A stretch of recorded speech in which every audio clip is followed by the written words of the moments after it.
Hi there, I'm Tyler Ballhorn, and this is the Stockscores Market Minutes for February 21st, 2014. This week I'm going to talk about the importance of process, the patience and discipline to carry out that process, and why those two things are essential for market-beating profits.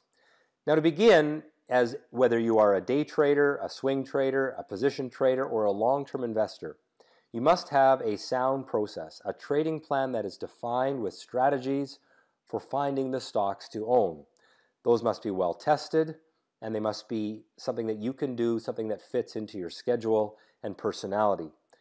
But the process itself is not enough, because oftentimes without the patience and discipline to wait for the good trades, the whole process and trading plan can fall apart.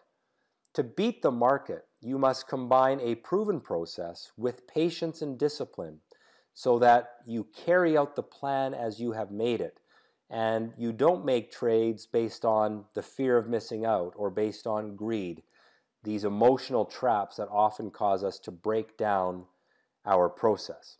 So I'm going to show you the process that I like to use for finding those longer term weekly trades. This is something I do each weekend. I'll typically run the Stockscores Simple Market Scan, and I like to apply it to either all American markets or all Canadian markets separately. So for this week, we'll apply it to all Canadian. And I like to set a minimum number of trades of 250. Well, I then run the report, and the tool, the market scan, found me 15 stocks. And this is where I now have the subjective element to inspect these charts for the right chart pattern, the right setup that makes the trade worth taking. And this is where the patience comes in, the discipline to carry out the process as I have planned it. Now this first stock had a really strong week last week, but the chart pattern isn't there, and it would be easy to get caught up in the excitement of the stock because it went up more than 35% this week, but it still isn't something that fits my trading plan, and so I must move on to the next one. Now here's a stock that's had a pretty good run over the last 5 or 6 weeks and a really strong week last week, but it's not something that's just starting its trend, it's something that is well into its trend, and that's one of the criteria of my strategies. So I continue to cycle through the charts, looking for that chart which best fits my strategy rules. Now here's one that looks excellent. You can see a stock that last week had a really strong run on strong volume, breaking through resistance, from optimism, from low price volatility, and with enough upside to resistance to justify the risk of the trade. So this is a stock that I would have to take because I've had the patience to find it and it fits the process as I have established it. All right, let's get into the weekly market analysis, and part of the process that I apply is to always also look at the weekly charts of the major indexes, those things that help me understand whether there's a general feeling of optimism and bullishness in the market or bearishness. Now, looking at this chart, this is a chart of the S&P 500, you can see that we have upward trend lines that are intact. And in fact, the steepest one was threatened 3 weeks ago, but it was not broken.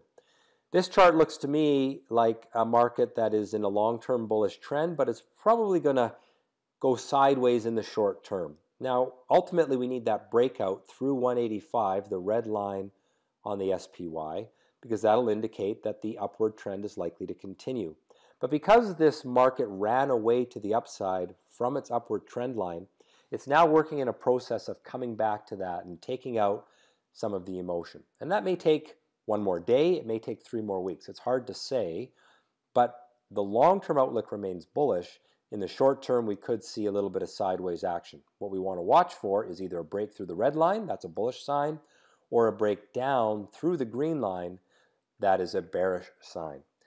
The TSX has had a real strong last few weeks and has rallied up and away from its upward trend line. So I would say that the TSX is risky and likely for a pullback in the near term. And that's likely to happen in the next week or two. Why? Because the market has rallied up to resistance at the red line, and it's simply a case of investors will likely take some profits in the near term. So short term, I would call it a neutral market. We could see a little bit of a pullback, some sideways action, but the trend remains upward. We have rising bottoms month after month after month. Those bottoms are rising, and that is a bullish sign, and therefore my long-term outlook remains bullish. Treasuries have been falling in general over the last year and a half or so. In fact, last probably more than a year and a half. And that is a sign that interest rates are going higher. But in the last 2 months, we've actually seen the bond market move up, which means that interest rates have fallen in the last 2 months. Now we're now at an area of resistance on that red downward trend line. And so my expectation is that that upward momentum that started at the start of this year may lose some of its steam, but at the same time, if it can break the downward trend line, then expect higher prices in the bond market, which means lower interest rates. Emerging markets are in a sideways, slightly bearish pattern at the bottom of its pennant, and that is basically telling us that it's stable but not particularly good looking. I would put this on the negative side and neutral, but not severely so. I think this is a market that ultimately you probably want to stay clear of for now. US dollar has fallen to support and held that support. It looks likely that it will bounce here, but the more times it tests support, eventually it breaks down. And we've seen it happen once in December, a second time in December, a third time in December, and now here in February, testing that support zone again. Ultimately, if we break that green line, the US dollar is going lower. It's not a bad thing. It makes US priced assets cheaper. It's more of a bad thing for some parts of the world where inflation becomes an issue. Gold, downward trend broken a few weeks ago. Good upward action in a lot of the gold mining stocks over the last couple of months here, and that's a positive, but realize that gold is rallying into a lot of pessimism, into a lot of resistance, and so it's going to take time for gold to turn around if it can do it at all. I do like a lot of the gold miners. I own a few of them. I think that you should own a couple, but I wouldn't jump into this market wholeheartedly because it is still in the early stages of an upward trend and things can certainly go wrong. Oil is in that pennant pattern, looks very similar to the chart pattern for emerging markets. Essentially, we got some rising bottoms, that's good. We got falling tops, that's bad. More or less sideways trading action. I expect a little bit more upside in the next couple of weeks, but it's going to run into some resistance. So I don't think oil itself looks strong, although a lot of the energy stocks have been doing well. Fear has dissipated yet again. We had that rally in fear the third week of January. It's fallen away.